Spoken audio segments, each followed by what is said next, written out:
Hi, my name's Simon Thompson and I'm a director here at Acquire Procurement Services. From time to time, we create a bunch of data tools to help us out when working with our clients, or to demonstrate what can be done when our clients are just not willing to pay us for it just yet. So here's another tool. This one's currently in testing phase, but we wanted to get it out there so you can generate some great, we call Sunburst Graphs, and you can do it with your own data. We first did one of these Sunburst Graphs when we graphed the Australian federal government's spend data, and since then, a lot of people have asked us, okay, how do we do this? And how do we do this? How do we do it for their own spend data? It took a lot of work to actually manipulate that data. So what we did was actually created a new tool now that you can actually just grab the data from Excel, copy and paste it into this website, or copy and paste it into the little box below and press graph your data, and it'll create a nice little graph. So all you need to do is, as I said, take it from Excel. All you need to include is a few columns such as like first category, then the next category, or second level category, third level category, and then the number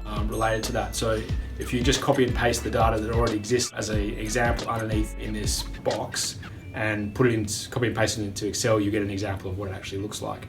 Play around with that. You can put as many different levels, different categories in there. They don't all have to be the same number of depths of categories. You can put as many rows as you want in there. So look, this example here is for testing. Please try and break it. We wanted to get out something there pretty quickly so that people could actually start playing around with it. And what we're looking for is just your feedback. So what worked, what didn't work, what do you want to see in there? We can easily play around with that. We've got a number of other ways we can manipulate some data to help you out. So the idea here is to really have fun, have a go with it.